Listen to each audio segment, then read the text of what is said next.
Di hari pernikahannya, seorang polwan cantik berdiri di pelaminan dengan senyum yang dipaksakan. Bukan karena bahagia, tapi karena di depannya, keluarganya sendiri menolak berdiri di sampingnya untuk sesi foto. Ibunya menangis di pojok ruangan. Kakaknya berteriak di depan semua tamu. Kau menghancurkan masa depanmu sendiri, Naila. Kau menikahi pria cacat miskin yang tidak bisa memberikan apapun selain aib. Tawa sinis memenuhi ruangan. Bisik-bisik hinaan menusuk telinga. Polwan secantik itu masak sama tukang servis komputer kursi roda.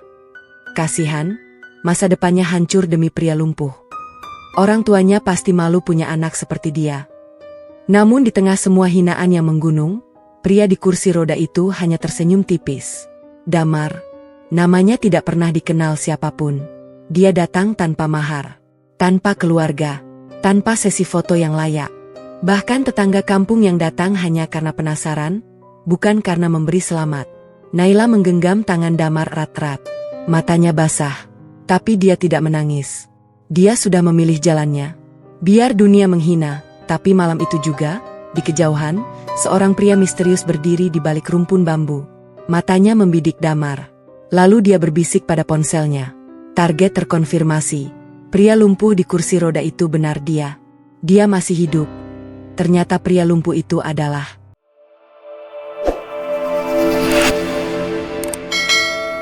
Langit sore itu mendung tipis. Angin berembus pelan membawa aroma anyir dari dapur umum tempat para tetangga sibuk menyiapkan hidangan pernikahan. Namun di balik hiruk-pikuk itu, ada sesuatu yang ganjil. Tak ada senyum bahagia di wajah keluarga mempelai wanita. Yang ada hanya cemberut, bisik-bisik miring, dan tatapan penuh rasa malu. Naila, polwan cantik berpangkat Brigadir 2, duduk bersanding di pelaminan sederhana. Di sampingnya, sesosok pria kurus di atas kursi roda tersenyum tipis. Namanya Damar. Ia pria difabel yang lumpuh kedua kakinya. Mata pencahariannya hanya servis komputer kecil-kecilan dari kontrakan sempit di pinggir kampung. Pernikahan itu berlangsung tanpa musik, tanpa dekorasi mewah. Tanpa keluarga besar yang biasanya ramai memenuhi barisan kursi. Ibu Naila, seorang wanita parubaya dengan wajah sembab bekas tangisan, duduk di pojok ruangan. Ia tak henti mengusap air mata yang terus mengalir. Bibirnya bergetar setiap kali mendengar bisik-bisik tamu yang datang hanya karena rasa penasaran. Masa iya sih, polwan secantik Naila nikah sama pria cacat begitu? Katanya cuma tukang servis komputer. Hidup aja susah, mana bisa bahagia? Itu namanya bukan menikah, namanya mengasihani. Bisik-bisik itu menusuk kalbu Naila. Namun ia tetap tegar. Tangannya menggenggam erat jemari Damar yang dingin dan kurus. Sesi foto keluarga menjadi puncak rasa malu yang tak tertahankan. Fotografer meminta semua keluarga besar untuk berkumpul di belakang pelaminan. Satu persatu kerabat mengambil posisi.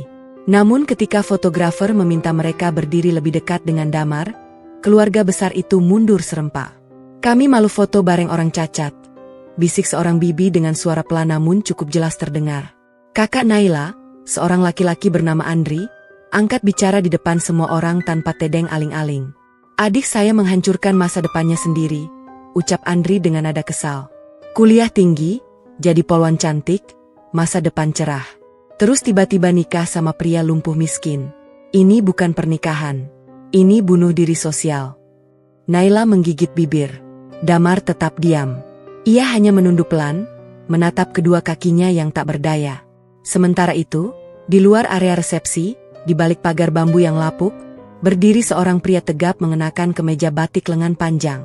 Itu adalah Inspektur Jaya, mantan kekasih Naila. Ia adalah perwira polisi berpangkat tinggi yang disegani. Wajahnya tampan, hartanya melimpah. Semua orang tahu bahwa Jaya dan Naila dulu dekat. Namun Naila memilih Damar, dan itu membuat Jaya malu bukan kepalang. Lihat itu suaminya, bisik ajudan di samping Jaya. Jaya menghela napas panjang. Matanya menyipit. Ia menggenggam ponselnya erat-erat lalu berkata pelan. Naila, kau akan kurebut kembali dengan cara apapun. Namun Jaya tidak sendiri. Di sisi lain, di balik rumpun bambu yang rimbun, seorang pria asing berdiri dengan kacamata hitam dan jas hitam. Ia memegang sebuah mikrofon kecil di kerah bajunya. Matanya tertuju pada Damar. Pria itu mengangkat tangan ke telinga lalu berkata lirih. Target terkonfirmasi. Pria lumpuh di kursi roda itu benar dia. Dia masih hidup. Tak ada yang mendengar ucapan itu selain angin sore yang berhembus lembut. Di pelaminan, Damar tiba-tiba mengangkat wajah. Ia menatap lurus ke arah rumpun bambu. Hanya sekejap. Lalu senyum tipisnya kembali mengembang seolah tak ada yang terjadi. Naila menoleh pada Damar. "Kamu kenapa sayang?" tanya Naila lembut. "Tidak apa-apa. Aku hanya bersyukur," jawab Damar pelan. Namun di dalam hatinya, Damar tahu sesuatu. Hari ini adalah awal dari badai yang sudah lama ia tunggu. Dan pernikahan sederhana ini akan menjadi panggung pembalasan yang membuat semua orang yang pernah menghinanya gemetar ketakutan. Karena Damar bukanlah pria biasa. Ia adalah hantu yang selama ini dicari oleh organisasi paling berbahaya di negeri ini. Dan Naila, tanpa sepengetahuannya, telah menikahi orang paling berbahaya yang pernah dilahirkan oleh negeri ini. Di akhir acara, saat semua tamu pulang dengan rasa curiga dan gosip baru yang akan mereka sebarkan ke seluruh kampung, Damar dan Naila berdua di pelaminan yang mulai sepi. "Maafkan aku," bisik Damar pelan. "Maaf untuk apa?" tanya Naila. "Karena aku akan membuat hidupmu sangat berat setelah hari ini." Naila tersenyum. Ia mencium kening Damar. "Aku tidak menikahimu karena hidupmu mudah. Aku menikahimu karena aku percaya pada siapa dirimu, Damar." Malam itu, langit di atas kampung itu terlihat gelap tanpa bintang. Namun di balik kegelapan itu, sesuatu yang besar sedang merangkak mendekat. Dan Inspektur Jaya yang pulang dengan hati penuh dendam, telah mulai menyusun rencana pertamanya untuk menghancurkan pernikahan ini. 3 minggu telah berlalu sejak pernikahan Naila dan Damar. Rumah kontrakan sederhana di pinggir kampung itu menjadi saksi bisu perubahan drastis dalam hidup Naila. Dulu ia disapa hormat oleh setiap orang yang lewat. Kini banyak tetangga yang pura-pura tidak melihat saat Naila melintas. Pagi itu Naila berangkat ke kantor kepolisian dengan seragam rapi. Namun begitu memasuki ruangan, suasana berubah dingin. Rekan-rekan yang dulu akrab kini hanya melirik sekilas lalu berpaling. Sersan kepala Rudi yang biasa bercanda dengan Naila sekarang malah menyindir di depan banyak orang. Kata orang si polwan cantik macam Naila itu harusnya nikah sama perwira tinggi kayak Inspektur Jaya. Tapi ini nikahnya sama tukang servis komputer yang duduk di kursi roda. Apa kata dunia nanti? Naila hanya diam. Ia mengambil tempat duduk di sudut ruangan. Namun sindiran belum berhenti. Komandan Kompi, Ajun Komisaris Besar Polisi Hartono, memanggil Naila ke ruangannya. Pintu ditutup rapat. Wajah Hartono tampak kecewa. "Naila, saya dengar kamu menikah dengan pria difabel tanpa izin dari keluarga dan tanpa pemberitahuan resmi ke kesatuan," ucap Hartono dengan nada berat. "Maaf Komandan, itu adalah hak pribadi saya," jawab Naila tegas. "Hak pribadi? Kamu ini polwan. Citra polisi itu penting. Masyarakat melihat kita sebagai panutan. Kalau polwan sekelas kamu menikah dengan pria yang dianggap masyarakat kelas bawah, orang akan bertanya-tanya, apakah polisi sekarang tidak punya standar?" Naila menahan gejolak di dadanya. Ia menjawab dengan suara yang bergetar namun tetap hormat. "Pak Hartono, Damar bukan pria sembarangan. Dia baik, jujur, dan bertanggung jawab. Apakah itu tidak cukup?" Hartono menghela napas panjang. "Baiklah, teruskan tugasmu. Tapi ingat, reputasimu sudah tercoreng. Jangan harap ada promosi dalam waktu dekat." Naila keluar dari ruangan dengan dada sesak. Namun ujian terberat belum datang. Sore harinya, setelah pulang dari kantor, Naila memutuskan mengunjungi rumah orang tuanya. Ia rindu melihat wajah ibu dan ayahnya meskipun pernikahannya dulu ditentang keras. Sesampainya di depan pagar rumah masa kecilnya, Naila berdebar. Ia melihat lampu teras masih menyala. Asap dapur mengepul artinya ibu sedang memasak. Naila mengambil napas panjang lalu mengetuk pintu. Tok tok tok. Dari dalam terdengar suara ibunya yang khas. "Siapa?" "Ibu, ini Naila." Hening beberapa saat. Lalu suara ibunya berubah dingin. "Keperluan apa?" "Ibu, aku hanya ingin bertemu. Aku rindu." Tiba-tiba pintu tidak dibuka. Malah suara ayahnya terdengar dari balik tembok. "Pergi kau nak. Kami tidak punya anak bernama Naila lagi." Naila terdiam. Dadanya terasa ditusuk sembilu. "Ayah, ibu, jangan begitu. Aku masih anak kalian." "Tidak." Suara ibunya meninggi. "Sejak kau menikahi pria cacat itu, kau sudah bukan darah daging kami. Kami malu punya anak seperti kau."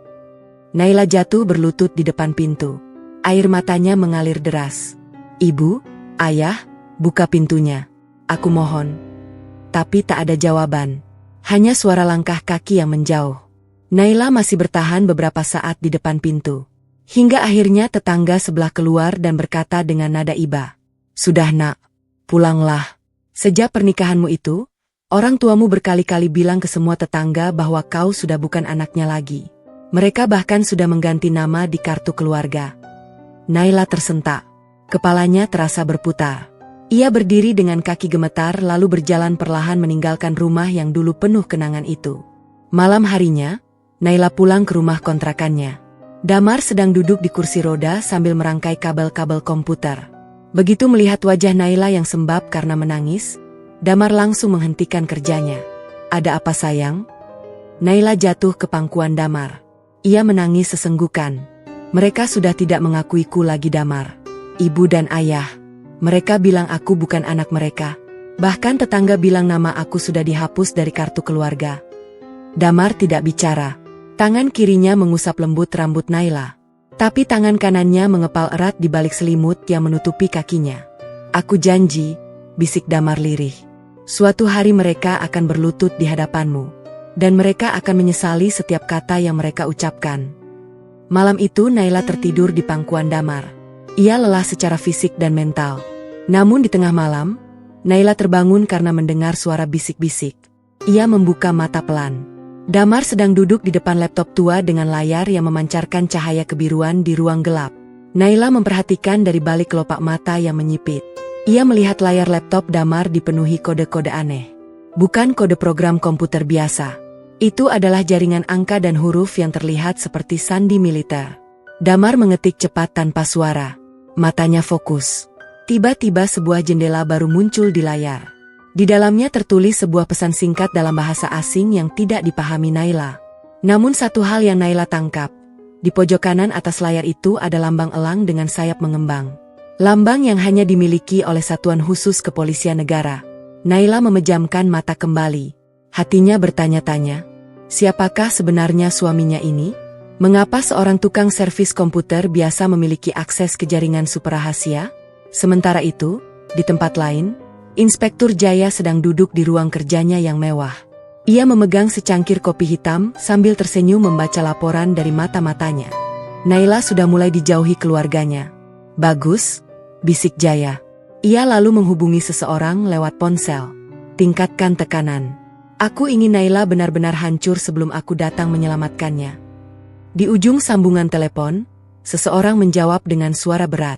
Apa yang harus kami lakukan, Komandan? Jaya tersenyum jahat. Sebarkan berita bahwa Damar adalah mantan kriminal yang pernah dipenjara. Buat Naila kehilangan segalanya. Baru setelah itu aku akan datang sebagai pahlawan. Klik. Telepon ditutup. Malam semakin larut. Damar masih menatap layar laptopnya. Ia tahu waktunya hampir tiba. Bahwa semua penghinaan yang ia dan Naila terima akan segera berbalik. Dan saat itu tiba, semua orang yang pernah merendahkan mereka akan gemetar. Bukan karena ketakutan pada kekerasan, tapi karena kesadaran bahwa mereka telah menghina orang yang seharusnya mereka hormati. Waktu terus berjalan. 3 bulan sudah Naila menjalani hidup sebagai istri seorang pria difabel yang dihina oleh hampir semua orang di kampungnya. Setiap pagi ia berangkat ke kantor polisi dengan seragam rapi namun hati yang luka. Setiap sore ia pulang ke rumah kontrakan yang dindingnya mulai mengelupas dan atapnya bocor jika hujan datang. Namun ada satu hal yang mulai mengusik pikirannya. Damar, suaminya yang dianggap semua orang sebagai pria lemah tak berdaya, ternyata menyimpan banyak rahasia. Semuanya mulai terlihat jelas pada suatu malam di pertengahan bulan ketiga. Saat itu Naila terbangun karena suara ponsel bergetar. Bukan ponselnya, ponsel Damar. Namun Damar tidak ada di sampingnya. Naila bangkit dan melihat keluar kamar. Di ruang tamu yang gelap, Damar sedang duduk di kursi rodanya sambil memegang ponsel di telinga. Naila menyelinap ke balik pintu kamar yang sedikit terbuka. Ia mendengar Damar berbicara dengan bahasa yang asing baginya. Bukan bahasa asing seperti Inggris atau Arab. Ini adalah bahasa sandi. Potongan-potongan kalimat yang terdengar seperti kode militer. Markas, ini hantu. Target masih dalam pemantauan. Belum ada pergerakan mencurigakan. Saya masih dalam posisi menyamar. Ulangi, saya masih dalam posisi menyamar. Naila menutup mulutnya dengan tangan. Jantungnya berdebar kencang. Siapa yang Damar hubungi? Mengapa ia menggunakan kode seperti itu? Damar menutup telepon lalu melirik sekilas ke arah pintu kamar. Naila yakin Damar tahu ia mendengar. Tapi Damar tidak berkata apapun. Ia hanya menarik selimut ke pangkuannya dan memejamkan mata. Keesokan harinya, kejadian aneh lainnya terjadi. Naila sedang menyapu teras saat dua pria tegap berbaju hitam datang ke rumah kontrakannya. Wajah mereka dingin. Postur mereka kekar seperti prajurit. Namun yang membuat Naila terkejut adalah sikap kedua pria itu saat melihat Damar. Mereka menunduk dalam-dalam. Sangat hormat.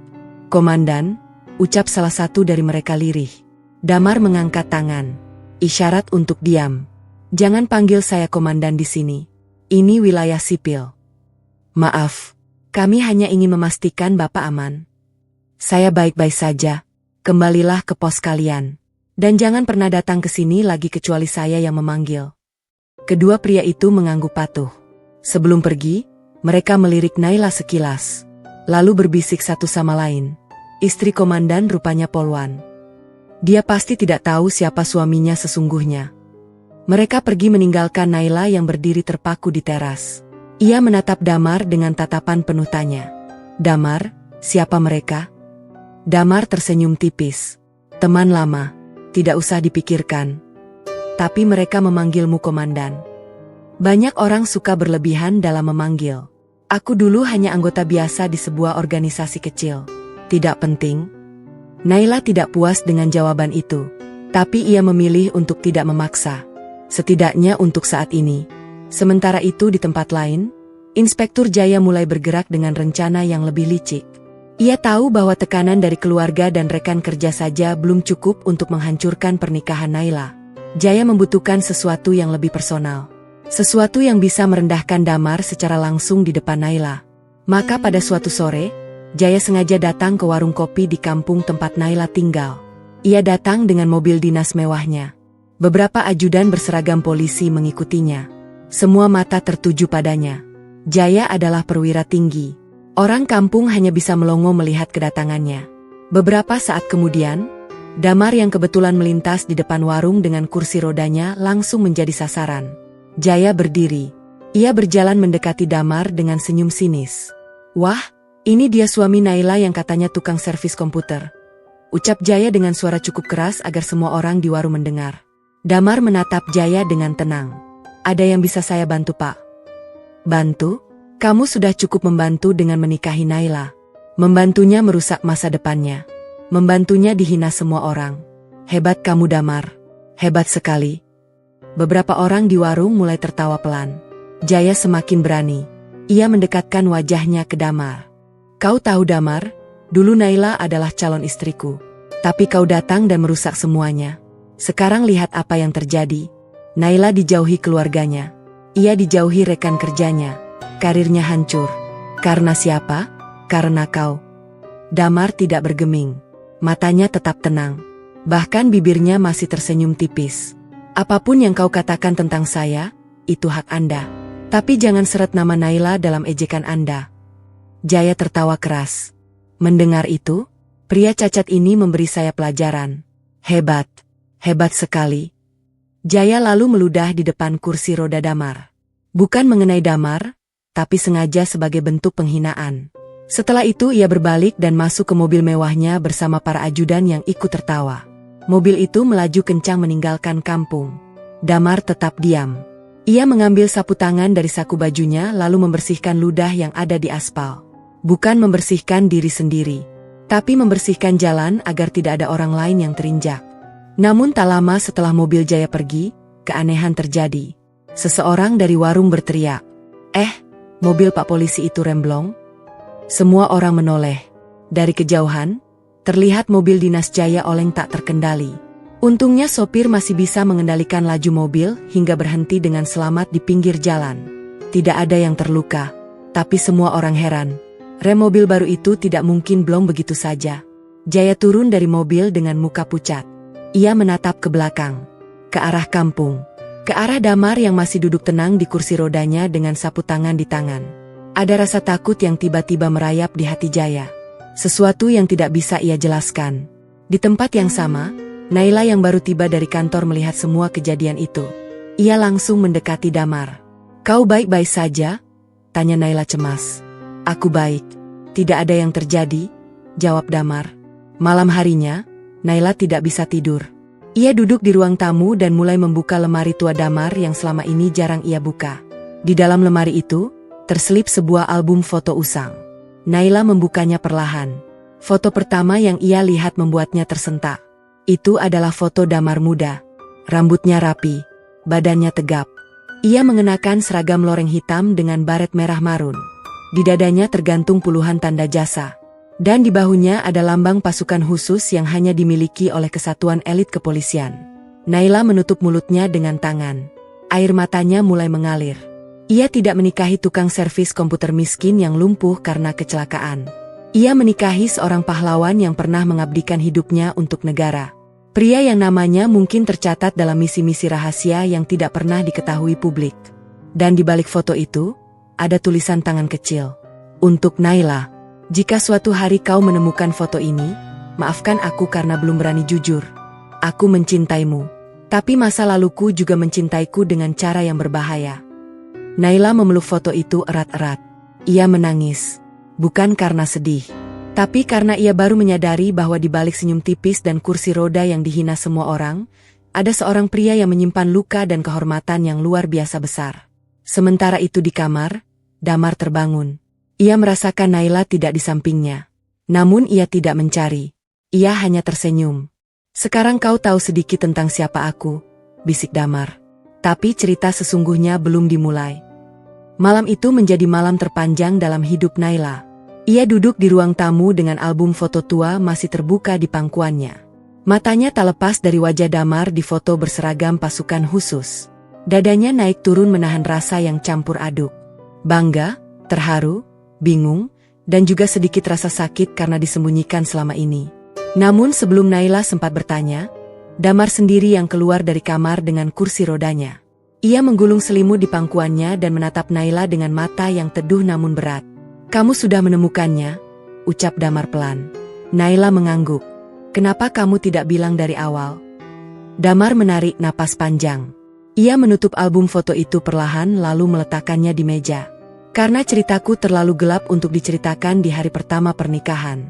Dan karena jika aku bilang siapa aku sebenarnya, kamu akan dalam bahaya." Naila duduk di depan Damar. Ia menggenggam kedua tangan suaminya. "Sekarang ceritakan semuanya. Aku berhak tahu." Damar menghela napas. Ia memejamkan mata sejenak seolah menarik ingatan yang sangat dalam. Lalu ia mulai berbicara. "Dulu aku adalah anggota tim khusus kepolisian yang dibentuk oleh negara untuk membongkar jaringan mafia internasional. Tim ini tidak punya nama resmi. Tapi musuh-musuh kami menyebut kami sebagai satuan hantu. Karena kami tidak pernah terlihat, tidak pernah terdengar, tapi kami selalu ada di tempat yang paling gelap." Naila mendengar dengan seksama. Jantungnya berdegup kencang. "Aku bukan hanya anggota lapangan. Aku juga ahli dalam dunia digital. Mereka membutuhkanku untuk membobol sistem keuangan mafia, melacak aliran dana, dan melumpuhkan jaringan komunikasi rahasia mereka. Dalam dunia maya, mereka menyebutku sebagai hantu kode." Naila tersentak. Hantu kode. Ia pernah mendengar nama itu dari atasan-atasan lamanya. Legenda di kepolisian tentang seorang hacker intel yang tak pernah tertangkap. "Itu kamu?" bisik Naila. Damar mengangguk. "Operasi terbesarku adalah membongkar aliran dana mafia yang melibatkan puluhan pejabat tinggi, termasuk jenderal polisi. Aku berhasil mengumpulkan bukti. Bukti yang cukup untuk menghancurkan kerajaan mereka." "Lalu kenapa kau berakhir seperti ini?" tanya Naila sambil menunjuk kursi roda. Damar tersenyum pahit. "Karena aku dikhianati. Orang dalam timku sendiri menjualku pada mafia. Pada malam eksekusi operasi, aku tidak datang ke gudang penyimpanan bukti seperti yang direncanakan. Aku malah disergap di tempat persembunyianku. Mereka tidak membunuhku. Itu terlalu cepat. Mereka ingin aku menderita. Mereka menghancurkan saraf di kedua kakiku dengan alat khusus. Lumpuh. Tak bisa sembuh." Naila menangis. Ia mencium punggung tangan Damar. "Aku tidak tahu. Tidak ada yang pernah memberitahuku." "Tentu saja tidak," lanjut Damar. "Karena setelah kejadian itu, negara secara resmi menyatakan aku mati. Jenazahku tidak pernah ditemukan. Namaku dihapus dari semua arsip. Mereka menguburku hidup-hidup secara birokrasi. Dan aku memutuskan untuk memanfaatkan itu. Kamu pura-pura mati? Aku pura-pura mati agar mereka berhenti memburuku. Aku pindah ke kampung ini. Aku mengganti identitas. Aku menjadi tukang servis komputer yang tidak penting. Tidak ada yang curiga. Tidak ada yang tahu bahwa pria lumpuh di kursi roda ini pernah membuat para jenderal dan raja mafia gemetar ketakutan. Naila terdiam panjang. Semua potongan teka-teki mulai menyatu. Mengapa Damar bisa tetap tenang dihina? Mengapa ia tidak pernah marah? Mengapa ia selalu tersenyum tipis di tengah ejekan? Karena Damar sudah melalui hal yang jauh lebih buruk dari sekadar ejekan tetangga. Tapi sekarang, Damar menatap Naila dengan serius. Mereka menemukanku. Pria di balik rumpun bambu saat pernikahan kita itu adalah mata-mata mereka. Dan telepon-telepon tengah malam yang kuterima adalah peringatan dari jaringan lamaku bahwa mafia itu masih ada. Bahwa pengkhianat itu masih hidup. Dan bahwa mereka belum selesai denganku. Naila menggenggam erat tangan Damar. Kita hadapi bersama. Aku Polwan. Aku tahu cara melindungi suamiku. Damar tersenyum haru. Itulah mengapa aku mencintaimu, Naila. Karena kamu tidak pernah takut. Kamu tidak pernah mundur.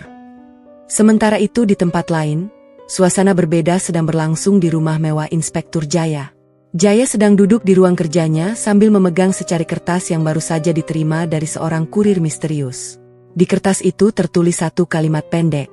Damar bukan siapa-siapa, tapi dia lebih berbahaya dari yang kau bayangkan. Hentikan rencanamu, atau kau yang akan hancur. Jaya meremas kertas itu. Matanya menyala penuh dendam.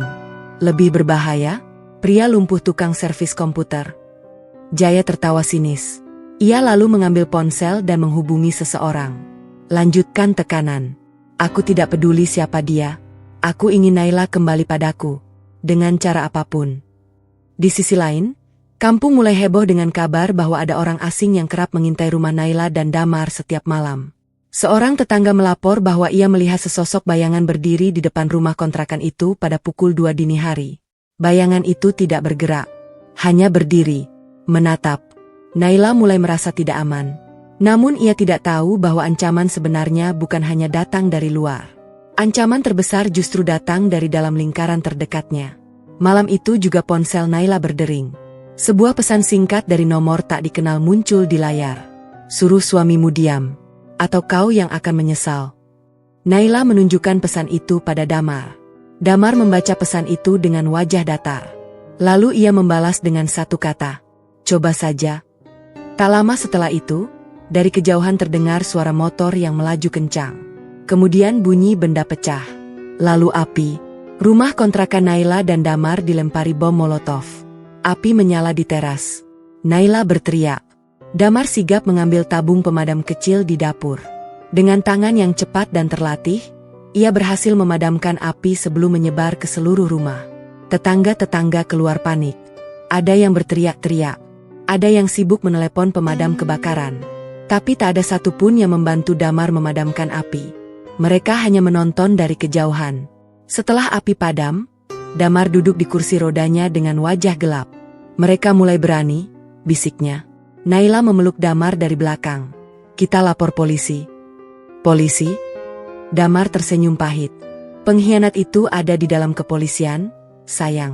Bahkan mungkin di kantormu. Naila terdiam. Ia teringat pada atasannya, Komandan Hartono, yang selalu menyindir pernikahannya. Ia juga ingat pada Inspektur Jaya yang terus mendekatinya dengan berbagai cara. Apakah salah satu dari mereka adalah pengkhianat yang menghancurkan hidup Damar? Atau mungkinkah keduanya? Malam itu Naila dan Damar tidak tidur. Mereka duduk berdampingan di ruang tamu yang masih berbau asap. Damar membuka laptop tuanya. Layar menyala. Jaringan kode-kode rahasia muncul kembali. Mulai sekarang, ucap Damar. Kita tidak lagi bertahan. Kita akan menyerang balik. Keesokan paginya, Naila melaporkan serangan bom molotov ke kantor polisi. Ia datang dengan seragam rapi meskipun mata masih sembab karena kurang tidur. Laporan dibuat secara resmi. Namun yang terjadi justru di luar dugaannya. Komandan Hartono memanggil Naila ke ruangannya. Wajahnya tidak menunjukkan rasa prihatin sedikit pun. Sebaliknya, Ia malah balik mempertanyakan Naila. Kamu yakin ini bukan ulah suamimu sendiri? Mungkin dia punya musuh. Atau mungkin dia sengaja membuat kejadian ini untuk menarik simpatimu. Naila tercengang. Komandan, rumah saya hampir terbakar. Apakah itu tidak cukup serius untuk diselidiki? Hartono menghela napas. Kami akan selidiki, tapi jangan harap banyak. Kasus seperti ini biasa terjadi di kampung kumuh. Mungkin hanya anak-anak nakal yang iseng. Naila menahan amarah. Ia tahu ada yang tidak beres. Sikap Hartono bukan sikap seorang polisi yang melindungi rakyat. Itu sikap seseorang yang berusaha menutup sesuatu. Saat Naila keluar dari ruangan Hartono, ia berpapasan dengan Inspektur Jaya di lorong. Jaya tersenyum lebar seperti biasa. Tapi senyum itu kini terasa sangat palsu di mata Naila. Naila, aku dengar rumah kalian kena lemparan bom. Aku ikut prihatin, ucap Jaya dengan nada manis. Tidak perlu, jawab Naila dingin. Jaya mendekat. Suaranya berbisik pelan. Kau tahu Naila, seandainya kau bersamaku, kau tidak akan pernah mengalami semua ini.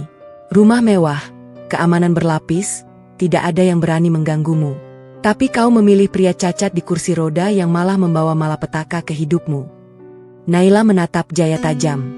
Suamiku tidak membawa malapetaka. Tapi orang-orang seperti komandanlah yang membuat keadaan jadi rumit. Jaya tertawa kecil. Kau keras kepala, tapi aku sabar. Suatu hari nanti kau akan sadar bahwa aku yang benar. Jaya berlalu meninggalkan Naila yang semakin yakin bahwa ada konspirasi di balik semua ini. Sementara itu, kampung mulai bergosip. Serangan bom Molotov menjadi bahan pembicaraan utama. Namun yang mengejutkan, bukan pelaku yang jadi sasaran gosip. Justru Damar yang disalahkan. Pasti suaminya Naila punya hutang sama preman. Iya, orang cacat macam itu mana bisa tenang hidupnya. Pasti banyak musuh. Kasihan Naila, terpaksa hidup susah karena suaminya bermasalah. Gosip itu menyebar seperti api. Dan yang paling menyakitkan, gosip itu sampai ke telinga keluarga Naila. Sore harinya, Naila menerima telepon dari kakaknya, Andri. Suara Andri terdengar panik. Naila, tolong aku. Ada apa kak? Aku dalam masalah besar. Aku berhutang pada seseorang. Jumlahnya besar. Mereka mengancam akan mencelakaiku kalau tidak membayar minggu ini. Naila menahan napas. Berapa hutang kakak? 200 juta. Naila hampir jatuh. 200 juta adalah angka yang sangat besar untuk keluarganya. Dari mana kakak bisa berhutang sebanyak itu? Andri terdiam sebentar lalu berbisik. Aku diajak investasi oleh teman. Katanya cepat kaya. Tapi ternyata itu jeratan. Mereka bagian dari jaringan yang sangat berbahaya. Naila. Mereka punya koneksi ke pejabat polisi. Aku takut. Naila teringat pada kata Damar tentang mafia yang masih berkuasa. Tentang jaringan yang menyusup ke aparat. Apakah ini bagian dari itu? Kah? Aku tidak punya uang sebanyak itu. Kalau begitu tolong bicara dengan suamimu. Aku dengar dia punya koneksi. Mungkin dia bisa membantu. Naila terdiam. Damar memang punya koneksi. Tapi itu bukan koneksi biasa. Itu jaringan intelijen yang sangat rahasia. Aku akan bicara dulu, jawab Naila pelan. Namun belum sempat Naila menceritakan pada Damar, kejadian lain muncul. Ibu Naila tiba-tiba datang ke rumah kontrakan. Wajahnya merah padam bukan karena malu, tapi karena marah. Begitu pintu terbuka, tanpa basa-basi Ibu Naila langsung berteriak di depan Damar. Kau, sudah kubilang sejak awal kau pembawa sial. Lihat sekarang, anakku Naila hidup menderita, rumahnya hampir terbakar, dan anakku Andri sekarang diancam karena hutang. Damar tetap diam. Ia duduk tenang di kursi rodanya. Ibu Naila menunjuk muka Damar. Cerai dia Naila, sebelum kau ikut hancur. Naila berdiri di antara ibunya dan Damar. Ibu, ini bukan salah Damar.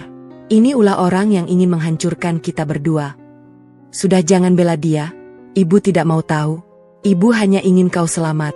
Dan satu-satunya jalan adalah kau meninggalkan pria cacat ini. Damar akhirnya buka suara dengan suara yang tenang namun tegas. Bu, saya mengerti kekhawatiran ibu. Tapi percayalah, saya tidak akan membiarkan keluarga ini celaka. Saya akan menyelesaikan semua masalah ini. Ibu Naila tertawa sinis. Kau, pria di kursi roda yang hanya bisa servis komputer, mau menyelesaikan masalah mafia dan hutang 200 juta? Jangan buat saya tertawa. Ibu Naila berbalik dan berjalan keluar. Sebelum pergi ia berkata pelan pada Naila. Ibu akan terus berkata sampai kau sadar. Kau bukan anak ibu selama kau masih bersama lelaki itu. Pintu ditutup keras. Naila jatuh terduduk. Air matanya mengalir deras. Damar mendekati istrinya dan memeluknya erat. Tenang sayang, aku punya rencana. Malam itu juga Damar memanggil seseorang lewat laptop rahasianya. Sebuah video call terhubung dengan seorang pria tua berwajah tegas yang duduk di ruangan penuh peta dan layar monitor. Komandan, kami siap membantu, ucap pria itu. Damar mengangguk. Aku butuh dua hal. Pertama, lacak dari mana hutang kakak iparku berasal. Kedua, awasi gerakan Komandan Hartono dan Inspektur Jaya. Siap komandan. Ada satu lagi yang harus saya laporkan. Jaringan mafia yang dulu kita buru ternyata masih aktif. Dan mereka punya mata di dalam kepolisian. Orang dalam itu dekat sekali dengan target. Damar menghela napas. Siapa orangnya? Pria tua itu ragu sejenak. Kami belum yakin sepenuhnya. Tapi petunjuk awal mengarah pada seseorang yang sangat dihormati di kesatuan. Terus lacak. Jangan beritahu siapapun kecuali aku. Siap komandan. Video call ditutup. Damar memejamkan mata. Ia merasa sesuatu yang besar akan terjadi dalam waktu dekat. Sementara itu, di rumah keluarga Naila, suasana mencekam. Andri terus menerima telepon ancaman. Ibu dan ayah Naila duduk gelisah di ruang tamu. Kita harus lapor polisi, usul ayah Naila. Lapor polisi? Polisi yang mana? Sahut ibu Naila. Yang melindungi kita atau yang jadi bagian dari mereka? Mereka terdiam. Tak ada yang bisa berkata apa-apa. Dan di tengah malam yang semakin larut, Andri tiba-tiba tidak ada di kamarnya. Tempat tidurnya kosong. Ponselnya tertinggal di meja. Di layar ponsel itu tertulis satu pesan singkat yang belum sempat dibaca. Kami sudah mengambil kakakmu. Jika kau ingin dia selamat, bujuk Naila untuk menceraikan Damar dalam waktu 3 hari. Jika tidak, kau tidak akan pernah melihatnya lagi. Ibu Naila pingsan membaca pesan itu. Ayah Naila hanya bisa terdiam dengan wajah pucat pasi. Mereka baru menyadari bahwa musuh yang mereka hadapi bukanlah musuh biasa. Dan tanpa mereka sadari, Damar yang selama ini mereka hina adalah satu-satunya orang yang bisa menyelamatkan keluarga mereka. Tapi apakah mereka punya cukup keberanian untuk meminta maaf? Atau akankah kesombongan mereka justru menghancurkan anak mereka sendiri? Kabar penculikan Andri menyebar cepat. Dalam hitungan jam, seluruh kampung sudah bergosip. Namun arah tuduhan tidak pernah menyasar pada pelaku sesungguhnya. Sekali lagi, Damar yang menjadi kambing hitam. Sudah kubilang, pria cacat itu pembawa sial.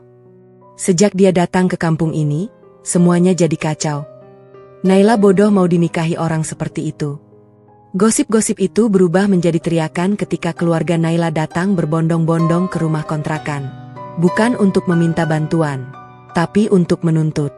Ibu Naila berdiri di depan pintu dengan mata sembab bekas menangis. Namun tangisnya kini berubah menjadi amarah yang meledak-ledak. Damar, keluar kau, teriak ibu Naila. Damar keluar dengan kursi rodanya. Wajahnya tetap tenang meskipun puluhan pasang mata membencinya. Ada apa bu? Ada apa? Anakku diculik. Dan ini semua karena kau? Ibu Naila menunjuk wajah Damar dengan jari gemetar. Ayah Naila yang biasanya pendiam kini ikut buka suara dengan suara keras. Sudah cukup Damar. Kami tidak mau tahu masa lalumu atau apapun itu. Yang jelas sejak kau menikahi anak kami, keluarga kami hancur. Maka sekarang kami minta satu hal. Ayah Naila mengeluarkan selembar kertas dari saku bajunya.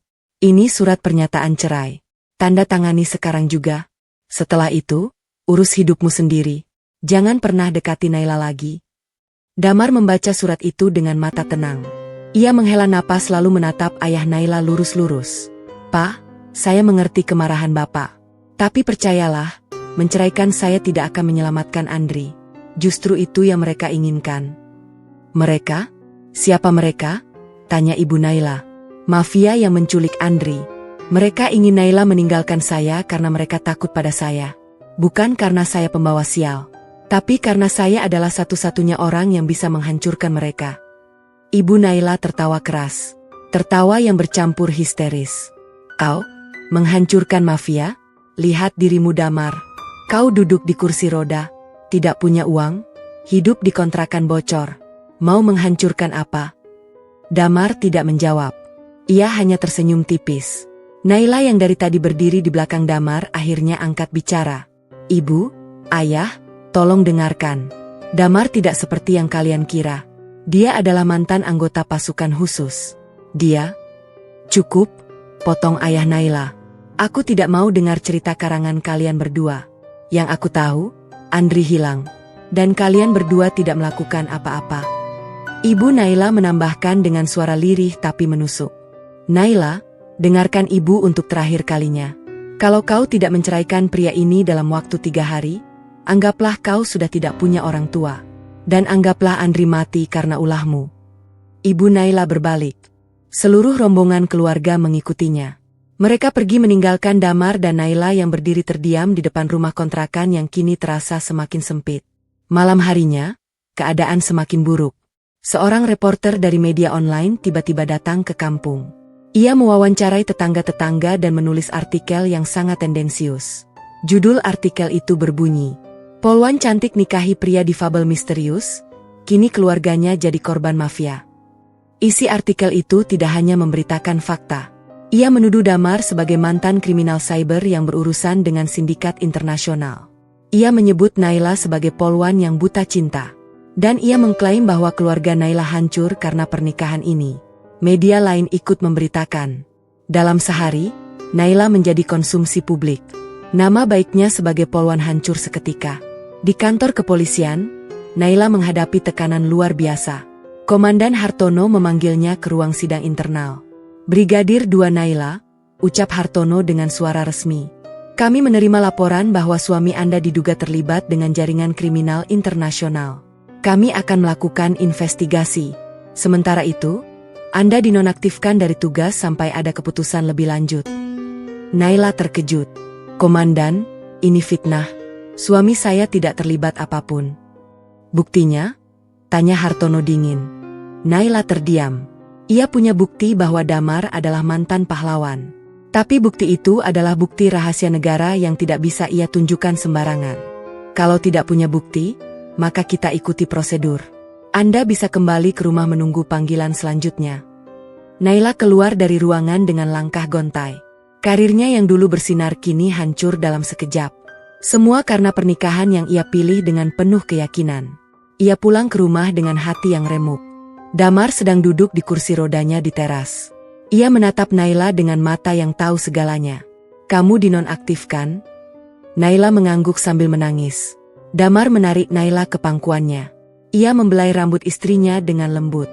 "Maafkan aku, ini semua karena aku." Naila menggeleng. "Bukan salahmu. Aku tidak menyesal memilihmu." Malam itu, Damar duduk di depan laptop tuanya lebih lama dari biasanya. Jaringan kode-kode rahasia muncul di layar. Ia mengetik cepat. Berkomunikasi dengan jaringan lamanya. "Berapa banyak bukti yang sudah kita kumpulkan?" tanya Damar dalam pesan rahasia. Jawaban datang cepat. "Cukup untuk menghancurkan 3 jenderal dan 1 raja mafia. Tapi kami butuh waktu untuk mengamankan semuanya." "Kita tidak punya waktu. Mereka sudah mulai menekan istriku. Malam ini kita gerakkan semuanya." "Siap, Komandan. Tim akan berada di lokasi dalam 2 jam." Damar menutup laptop. Ia menatap Naila yang sedang tertidur lelah di kamar. "Tenanglah sayang," bisik Damar. "Malam ini semuanya akan berubah." Tepat pukul 2 dini hari, beberapa kendaraan hitam tanpa plat berhenti di depan rumah kontrakan. Pintu kendaraan terbuka. 15 pria tegap berseragam hitam keluar dengan gerakan terlatih. Mereka tidak membawa senjata api, hanya peralatan taktis dan komunikasi. Mereka berbaris rapi di depan teras. Pemimpin tim, seorang pria berbadan tegap dengan wajah penuh bekas luka, memberi hormat pada Damar. "Komandan, tim elang siap bertugas." Damar mengangguk. "Apakah kalian tahu misi kita?" "Melindungi keluarga komandan dan membongkar jaringan mafia yang dulu mengkhianati komandan." "Bukan hanya itu," Damar menatap mata setiap anak buahnya. "Misi kita adalah mengembalikan kehormatan. Baik kehormatanku, kehormatan istriku, dan kehormatan institusi yang sudah ternoda." Semua pria itu mengangguk tegas. Kemudian, di depan mata Naila yang terbangun karena suara, Damar melakukan sesuatu yang belum pernah ia lihat sebelumnya. Damar melepaskan selimut dari pangkuannya. Ia meletakkan kedua tangan di sandaran kursi roda. Lalu perlahan, dengan gerakan yang terkontrol dan penuh keseimbangan, Damar berdiri. Bukan berdiri sebentar lalu jatuh. Damar berdiri tegap seperti pohon jati. Kedua kakinya yang katanya lumpuh ternyata bisa menyangga tubuhnya dengan sempurna. Naila membuka mulutnya lebar-lebar.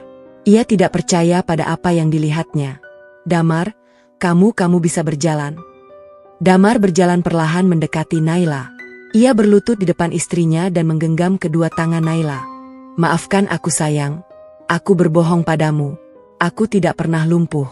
Aku pura-pura lumpuh selama bertahun-tahun untuk bersembunyi dari mafia yang ingin membunuhku. Naila menangis. Bukan karena marah. Tapi karena haru dan terkejut bercampur jadi satu. Kenapa baru sekarang? Karena sekarang saatnya aku berhenti bersembunyi. Karena mereka sudah mulai mengganggumu.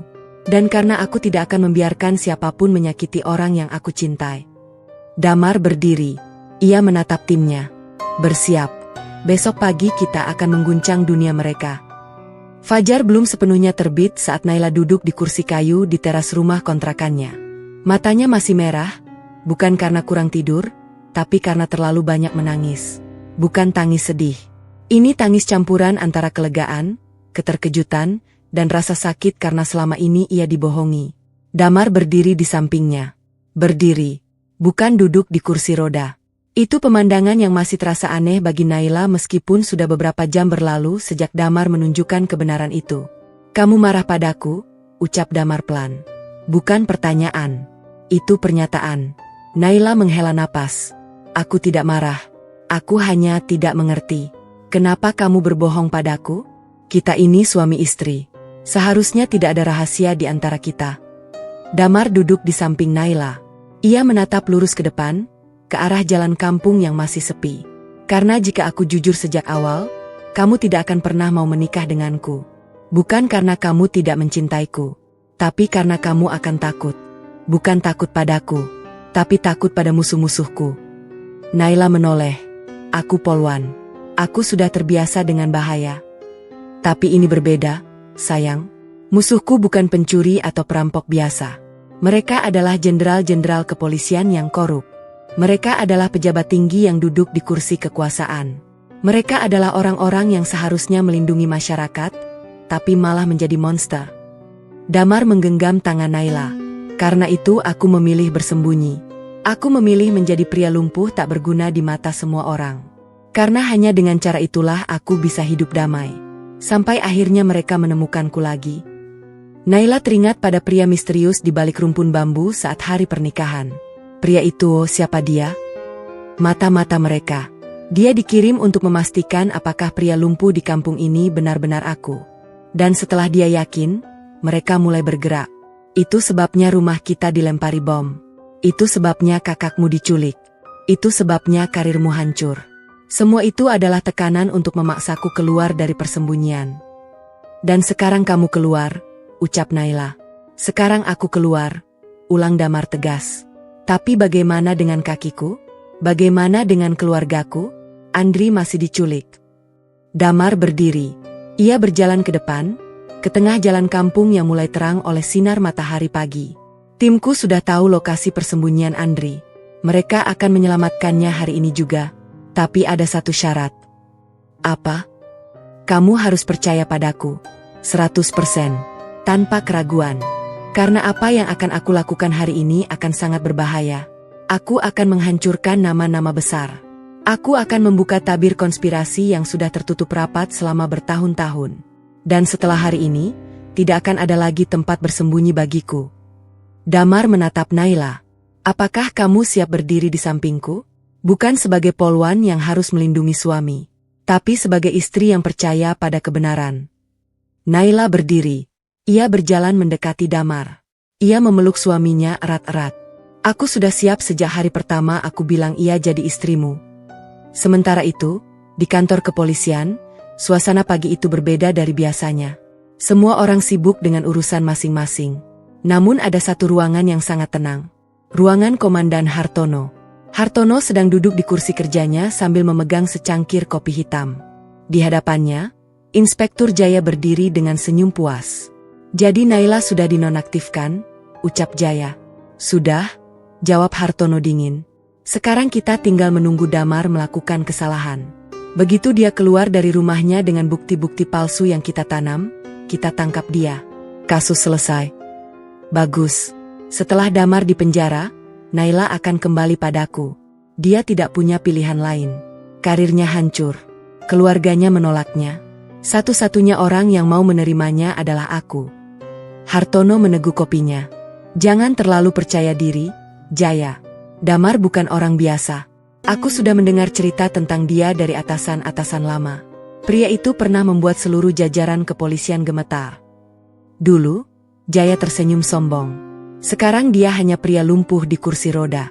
Tidak ada yang perlu ditakuti. Hartono tidak menjawab. Ada firasat buruk di hatinya. Tapi ia memilih untuk diam. Di tempat lain, tepatnya di sebuah gudang kosong di pinggiran kota, Andri terbaring dengan mata tertutup kain. Tangannya terikat. Kaki juga. Ia tidak bisa melihat apapun, tapi telinganya mendengar suara-suara orang berbicara. "Bos, katanya tim Damar sudah bergerak." "Biar saja. Biar mereka datang. Kita sudah siapkan kejutan." Andri menggigit bibir. Ia berdoa dalam hati. "Ya Allah, selamatkan aku." Tiba-tiba pintu gudang terbuka dengan suara keras. Bukan satu pintu, tapi dua pintu sekaligus. Suara langkah kaki yang teratur seperti pasukan memasuki area. "Serbu." Suara itu diikuti oleh benturan benda keras dan teriakan-teriakan peringatan. "Polisi." Tangan di atas kepala. Tapi ini bukan polisi biasa. Ini adalah tim khusus yang dilatih oleh Damar. Mereka bergerak cepat, terkoordinasi, dan tanpa ampun. Dalam hitungan menit, 5 penculik berhasil dilumpuhkan. Tidak ada yang terluka parah. Semua hanya ditekuk tangannya dan digelandang keluar. Seseorang membuka penutup mata Andri. Cahaya matahari menyilaukan matanya. Tapi setelah beberapa saat, ia bisa melihat sosok pria yang berdiri di depannya. Pria itu tinggi tegap. Wajahnya familiar. Sangat familiar. "Damar?" bisik Andri tidak percaya. Damar tersenyum. Bukan senyum tipis seperti biasanya, tapi senyum kemenangan. Kamu bisa berdiri?" Andri hampir tidak bisa berkata-kata. Ceritanya panjang. "Sekarang kita pulang. Keluargamu menunggumu." Andri tidak bisa berkata apa-apa. Ia hanya bisa mengangguk sambil menangis haru. Sementara itu, di rumah keluarga Naila, ibu dan ayah Naila duduk gelisah. Telepon dari tim penyelamat sudah masuk. Andri selamat. Tapi itu bukan kabar yang paling mengejutkan. Yang paling mengejutkan adalah siapa yang menyelamatkan Andri. "Damar, pria cacat itu?" Ibu Naila mengulang kata-kata dari telepon. "Ibu, dia tidak cacat," jawab Naila yang berdiri di depan orang tuanya. "Dia pura-pura lumpuh selama ini untuk melindungi dirinya sendiri. Dan sekarang dia sudah menyelamatkan Andri." Ayah Naila terdiam. Ibu Naila tidak bisa berkata apa-apa. Tapi kenapa dia berbohong?" tanya Ibu Naila dengan suara gemetar. "Karena kalau dia tidak berbohong, dia sudah mati sejak bertahun-tahun lalu. Dan kalian, yang sekarang duduk di sini dengan aman, mungkin juga sudah menjadi sasaran mafia." Ibu Naila menunduk. Air matanya menetes. Bukan karena Andri selamat, tapi karena rasa bersalah mulai merayap di hatinya. Sementara itu, kantor kepolisian mulai panas. Damar datang dengan mobil hitam tanpa plat. Ia turun dengan tegap. Tidak pakai kursi roda. Tidak pakai seragam polisi. Hanya kemeja putih dan celana hitam. Tapi aura yang terpancar dari dirinya begitu kuat hingga semua polisi yang melihatnya bergidik. Ia masuk ke ruangan Komandan Hartono tanpa mengetuk. "Selamat pagi Komandan," sapa Damar dingin. Hartono terkejut setengah mati. Kau bisa berjalan?" "Bisa. Dan saya tidak datang ke sini untuk bicara soal kaki saya. Saya datang ke sini untuk menunjukkan ini." Damar melemparkan sebuah harddisk di atas meja Hartono. Di dalam harddisk ini berisi bukti keterlibatan Komandan dan Inspektur Jaya dalam jaringan mafia yang dulu saya usut. Bukti pengkhianatan. Bukti pencucian uang. Bukti penyalahgunaan wewenang. Dan bukti bahwa Komandan adalah dalang di balik penculikan Andri. Hartono pucat pasi. Tangannya gemetar. Ia mencoba meraih senjata di laci meja, tapi sebelum tangannya sampai, dua pria dari tim Damar sudah mengunci tangannya dari belakang. "Komandan Hartono, Anda ditahan," ucap salah satu dari mereka. Inspektur Jaya yang mendengar keributan datang berlari ke ruangan. Begitu melihat Damar berdiri, Jaya membeku. "Kau tidak mungkin." "Banyak hal yang tidak mungkin terjadi hari ini, Jaya," ucap Damar sambil berjalan mendekati Jaya. "Termasuk kenyataan bahwa kau, perwira teladan yang selalu pamer citra baik, adalah budak mafia yang paling loyal." Jaya mundur selangkah. Wajahnya berubah pucat. "Kau tidak punya bukti?" Damar mengeluarkan ponselnya dan memutar sebuah rekaman. Di rekaman itu terdengar suara Jaya sedang berunding dengan salah satu bos mafia. "Jangan khawatir, Damar sudah tidak berbahaya. Dia lumpuh. Biarkan dia hidup menderita di kampungnya. Tapi awasi terus istrinya. Poluan itu bisa jadi masalah." Suara Jaya terdengar sangat jelas. Tidak bisa dipungkiri. Jaya jatuh berlutut. Tangannya gemetar. Aku terpaksa." "Tidak ada yang terpaksa menjadi pengkhianat," potong Damar dingin. "Kau punya pilihan. Dan kau memilih yang salah." Kabar penangkapan Komandan Hartono dan Inspektur Jaya menyebar lebih cepat dari api di musim kemarau. Dalam hitungan jam, berita itu menjadi topik utama di berbagai media. Namun yang lebih mengejutkan publik adalah sosok di balik pengungkapan kasus ini. Damar, pria lumpuh tukang servis komputer yang selama ini dihina sekampung.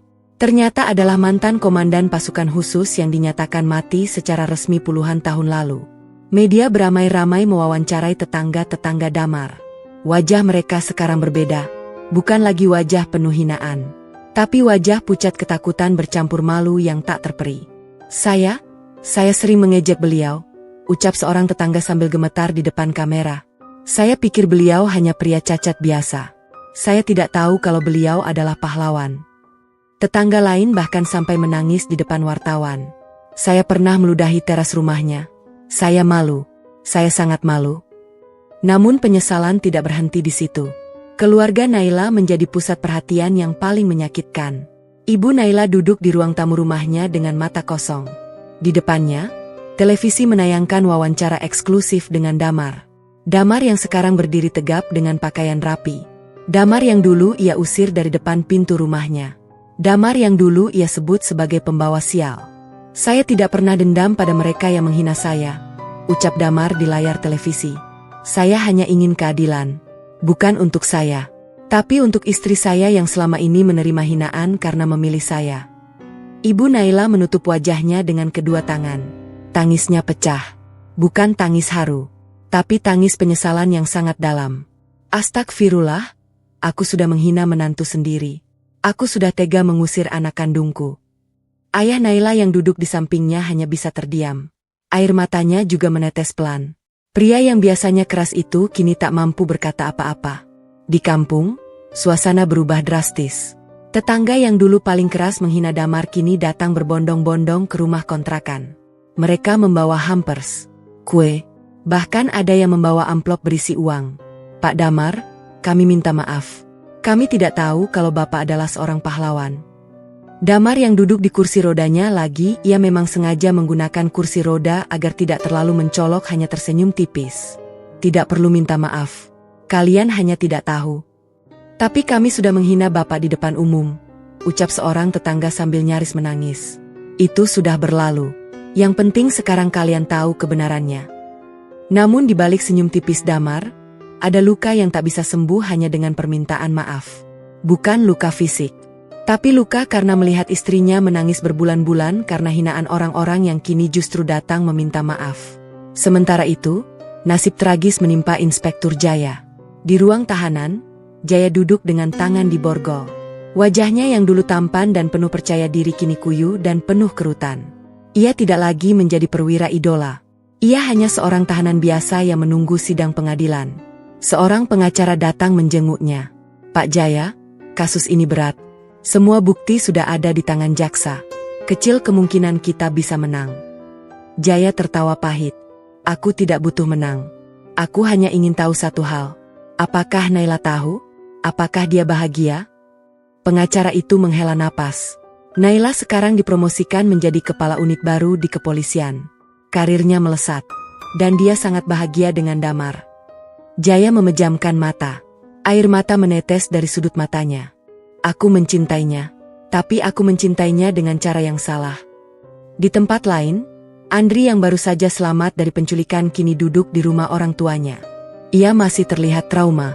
Namun yang lebih berat baginya adalah harus menghadapi kenyataan bahwa Damar, pria yang ia hina sebagai adik ipar tak berguna, ternyata penyelamatnya. "Kak, Damar ingin bicara dengan kakak," ucap Naila yang masuk ke ruangan. Andri mengangguk gugup. Damar masuk dengan berjalan kaki. Tidak pakai kursi roda. Andri langsung berdiri dari duduknya. Ia menunduk dalam-dalam. "Damar, aku minta maaf. Aku sudah jadi kakak ipar yang buruk. Aku sudah menghinamu di depan semua orang di hari pernikahan kalian." Damar mendekat dan meletakkan tangan di pundak Andri. "Kita keluarga.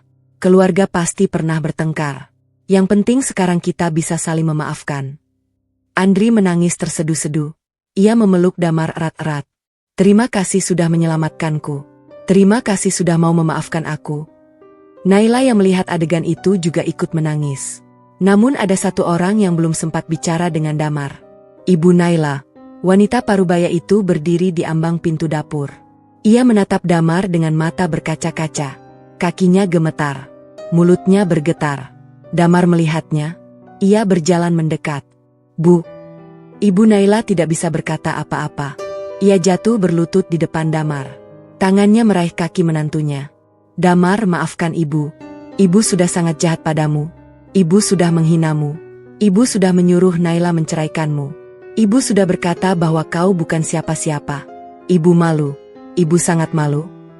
Damar berlutut di depan ibu mertuanya. Ia mengangkat wajah ibu Naila yang basah oleh air mata. "Bu, saya tidak pernah marah pada ibu. Ibu marah karena ibu sayang pada Naila. Ibu khawatir karena ibu tidak tahu siapa saya sebenarnya. Itu wajar. Saya tidak menyalahkan ibu." Ibu Naila terisak-isak. "Tapi aku sudah tega menganggap Naila bukan anakku lagi. Aku sudah menghapus namanya dari kartu keluarga." "Itu bisa diurus lagi, Bu," ucap Damar tersenyum. "Tapi yang terpenting sekarang, akankah ibu menerima saya sebagai menantu?" Ibu Naila mengangguk keras. "Bahkan berkali-kali, ibu akan terima. Dengan sepenuh hati. Ibu minta maaf. Ibu mohon maaf." Ayah Naila yang sejak tadi hanya diam akhirnya menghampiri. Dengan mata berkaca-kaca, ia menjabat tangan Damar. "Maafkan kami, Nak. Kami orang tua yang bodoh." Damar menggenggam tangan ayah mertuanya. Tidak ada orang tua yang bodoh. Hanya orang tua yang terlalu khawatir pada anaknya. Di ruang tamu yang penuh tangis haru itu, Naila berdiri di samping Damar. Ia menggenggam erat tangan suaminya. "Aku bangga padamu," bisik Naila. Damar tersenyum. "Aku juga bangga padamu. Karena kamu tidak pernah meninggalkanku meskipun semua orang menghinaku." Sementara itu, di tempat yang berbeda, raja mafia yang selama ini menjadi target buruan Damar ternyata belum sepenuhnya tertangkap. Di sebuah ruangan mewah di gedung kepolisian pusat, seorang jenderal bintang 3 duduk di balik meja kayu mahoni. Wajahnya tenang, matanya tajam. Ia menatap layar komputernya yang menayangkan berita tentang keberhasilan Damar membongkar jaringan mafia. "Bagus sekali, Damar. Kau berhasil menangkap anak buahku yang kecil-kecil. Tapi kau lupa satu hal." Jenderal itu berdiri dan berjalan ke jendela. "Aku masih di sini, dan aku tidak akan membiarkan masa laluku hancur oleh seorang hantu." Ia mengambil ponsel dan menekan satu nomor. "Beri pesan pada Damar. Aku tunggu dia di tempat lama. Tempat di mana dulu kakinya hancur. Kali ini aku akan pastikan dia tidak punya kaki untuk dipulihkan." Ponsel ditutup. Jenderal itu tersenyum dingin. Di rumah kontrakan, Damar tiba-tiba menerima pesan singkat dari nomor yang sangat ia kenali. "Aku tunggu kau di tempat lama. Sendirian. Tanpa polisi. Tanpa tim. Datanglah jika kau berani." Damar membaca pesan itu berulang kali. Wajahnya berubah tegang. Naila yang melihat perubahan ekspresi Damar segera bertanya, "Ada apa?" Damar menyerahkan ponselnya. Naila membaca pesan itu. Wajahnya memucat. "Ini dari siapa?" "Dari dalang sebenarnya. Orang yang menghancurkan kakiku. Orang yang menjual negaranya demi uang. Orang yang selama ini berpura-pura menjadi pahlawan padahal dia monster." "Siapa dia?" Damar menarik napas panjang. "Seorang jenderal bintang 3. Namanya dihormati seluruh negeri." Tapi di balik senyum ramahnya, Dia adalah raja mafia paling berbahaya yang pernah ada. Naila menggenggam tangan Damar. Kita lapor ke atasan. Kita tangkap dia secara resmi. Tidak bisa. Dia punya lindungan dari banyak pihak. Bukti yang aku punya belum cukup untuk menyentuhnya. Satu-satunya cara adalah aku datang ke tempat itu dan mengumpulkan bukti terakhir. Itu berbahaya. Dia pasti sudah menyiapkan jebakan. Damar menatap Naila dalam-dalam. Aku tahu. Tapi inilah yang harus aku lakukan. Bukan hanya untuk aku, tapi untuk negeri ini. Untuk semua orang yang menjadi korban mafia selama bertahun-tahun. Naila menangis. Aku ikut denganmu. Tidak. Ini terlalu berbahaya. Aku tidak mau kehilanganmu. Tapi aku juga tidak mau kehilangan suamiku. Damar memeluk Naila erat-erat. Kalau begitu kita berangkat bersama. Sebagai suami istri. Sebagai tim. Sebagai dua orang yang saling percaya. Malam itu, Damar dan Naila bersiap. Mereka tidak membawa tim. Tidak membawa senjata. Hanya membawa ponsel kecil berisi bukti-bukti yang sudah dikumpulkan selama bertahun-tahun. Perjalanan menuju tempat lama itu akan menjadi perjalanan terakhir Damar. Entah sebagai pahlawan yang membawa pulang kemenangan. Atau sebagai hantu yang benar-benar mati untuk kedua kalinya. Gudang tua itu berdiri di tepi sungai yang airnya keruh. Dindingnya sudah berkarat. Atapnya bolong di sana-sini. Angin malam berhembus membawa bau lumpur dan besi basi. Tempat ini dulu adalah markas rahasia operasi pasukan khusus. Tempat di mana Damar dan timnya merencanakan pembongkaran jaringan mafia terbesar di negeri ini. Dan tempat di mana Damar dikhianati untuk pertama kalinya. Mobil hitam Damar berhenti tepat di depan pintu gudang. Lampu depan mobil masih menyala, menerangi pintu besi yang sudah setengah terbuka. Damar turun lebih dulu. Ia mengenakan jaket hitam tipis. Tidak membawa senjata. Hanya ponsel di saku celana. Naila mengikuti dari samping. Tangannya menggenggam erat lengan Damar. Kamu yakin kita tidak perlu minta bantuan tim? Bisik Naila. Jika tim ikut, dia tidak akan muncul. Dia ingin aku datang sendirian. Tapi dia tidak bilang aku dilarang membawa istriku. Naila tersenyum tipis. Jadi aku adalah senjata rahasiamu? Kamu adalah keberanianku, jawab Damar. Mereka berjalan masuk ke dalam gudang. Suara langkah kaki mereka bergema di antara tiang-tiang besi yang berkarat. Di ujung ruangan, terlihat sesosok pria berdiri membelakangi mereka. Pria itu mengenakan seragam jenderal lengkap dengan tanda pangkat bintang 3 di bahunya. Tanpa menoleh, pria itu berbicara dengan suara berat yang khas. Aku tahu kau pasti datang, Damar. Kau tidak pernah berubah. Selalu ingin menyelesaikan semuanya dengan cara heroik. Damar berhenti beberapa meter di belakang pria itu. 15 tahun lalu, aku mempercayaimu, Jenderal. Aku memberikan semua bukti hasil penyusupanku ke jaringan mafia. Dan kau membalasnya dengan mengkhianatiku. Kau kirim anak buahmu untuk melumpuhkanku. Kau biarkan aku hidup sebagai pria cacat yang dihina semua orang. Mengapa? Jenderal itu perlahan berbalik. Wajahnya tampak familiar. Sangat familiar. Naila tersentak saat melihat wajah itu. Ia mengenalnya. Jenderal Purnomo? Bisik Naila. Jenderal Purnomo adalah legenda hidup di kepolisian. Namanya dihormati. Wajahnya sering muncul di televisi sebagai pembela keadilan. Ia mendapat puluhan tanda jasa. Ia dianggap sebagai panutan bagi polisi muda seperti Naila. Tapi di balik senyum ramah yang sering ia tunjukkan di layar kaca, tersimpan rahasia kelam yang siap membuat seluruh negeri gempar. Kau membawa istrimu, ucap Jenderal Purnomo sambil menatap Naila. Itu tidak bijaksana, Damar. Dia polwan. Dia berhak tahu wajah asli atasannya. Jenderal Purnomo tertawa kecil. Atasan? Aku bukan atasannya. Aku adalah mimpi buruk bagi semua polisi yang berani melawan aku. Ia berjalan mondar-mandir di depan Damar. Kau tahu Damar? Dulu aku benar-benar mengagumimu. Kau muda, cerdas, berani, tapi kau terlalu naif. Kau pikir dengan membongkar mafia, kau bisa membersihkan negeri ini? Kau pikir para jenderal lain akan berterima kasih padamu? Jenderal Purnomo berhenti. Matanya menyala penuh kebencian. Mereka justru akan membunuhmu. Karena kau mengancam bisnis mereka. Aku menyelamatkanmu dengan cara membuatmu lumpuh dan bersembunyi. Itu lebih manusiawi daripada membunuhmu. Damar mengepalkan tangan. Kau menyebut pengkhianatan sebagai penyelamatan. Terserah kau mau menyebutnya apa. Yang jelas kau masih hidup. Kau masih bisa menikah. Kau masih bisa tersenyum.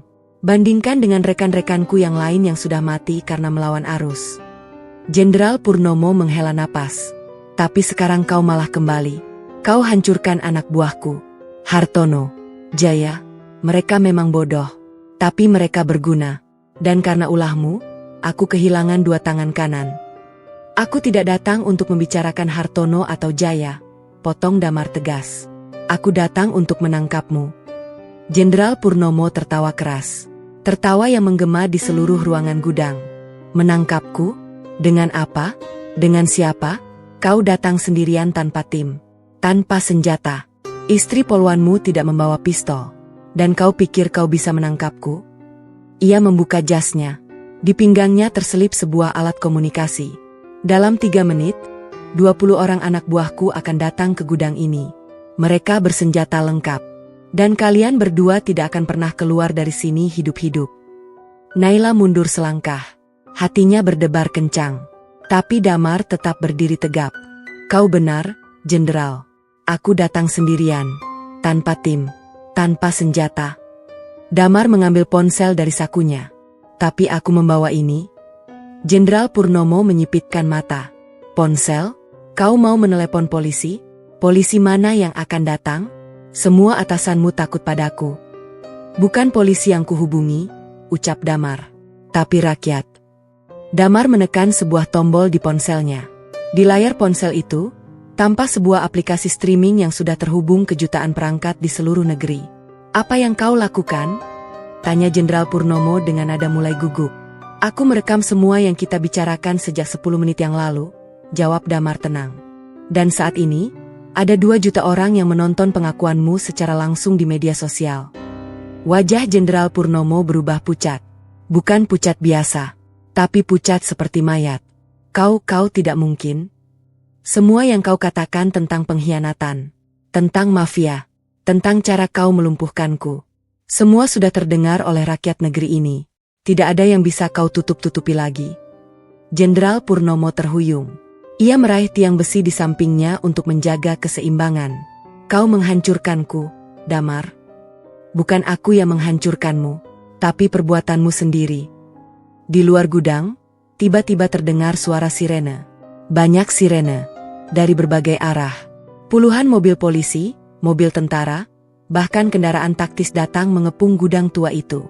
Jenderal Purnomo menoleh keluar. Ia melihat lampu-lampu merah biru berputar-putar di kegelapan malam. Mereka datang? Tentu saja, ucap Damar. Karena rakyat yang menonton streaming tadi langsung menelepon kantor kepresidenan. Dalam waktu 5 menit, perintah penangkapan dikeluarkan. Bahkan atasanmu sekalipun tidak berani melindungimu sekarang. Seluruh negeri melihat wajah aslimu.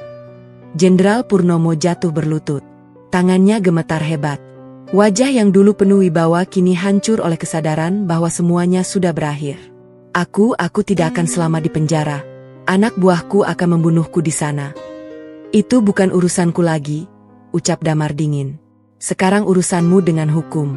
Dan dengan rakyat yang sudah kau hianati. Pintu gudang terbuka lebar.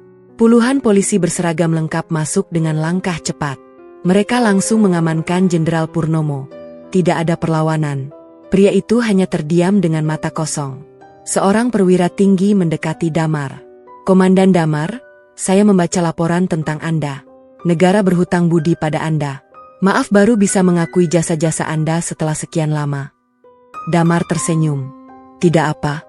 Yang penting keadilan akhirnya ditegakkan. Perwira itu menatap Naila. Brigadir 2 Naila, Anda dan suami Anda adalah pahlawan. Kami akan memulihkan nama baik Anda. Dan promosi akan segera kami proses. Naila hanya mengangguk. Ia tidak peduli pada promosi.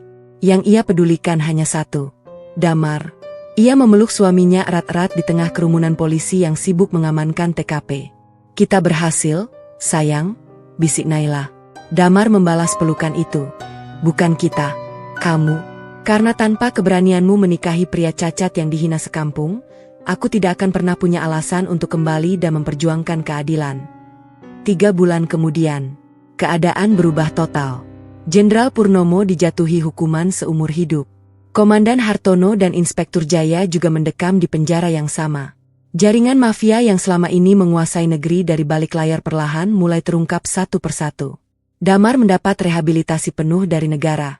Pangkatnya dikembalikan. Ia bahkan ditawari posisi tinggi di kepolisian. Tapi ia menolak. "Aku sudah cukup berperang," ucapnya. "Sekarang aku hanya ingin hidup damai dengan istriku." Naila dipromosikan menjadi ajun komisaris polisi. Karirnya bersinar. Tapi ia tetap tinggal di rumah kontrakan yang sama. Bukan karena tidak punya uang. Tapi karena rumah itu adalah saksi bisu perjuangannya bersama Damar.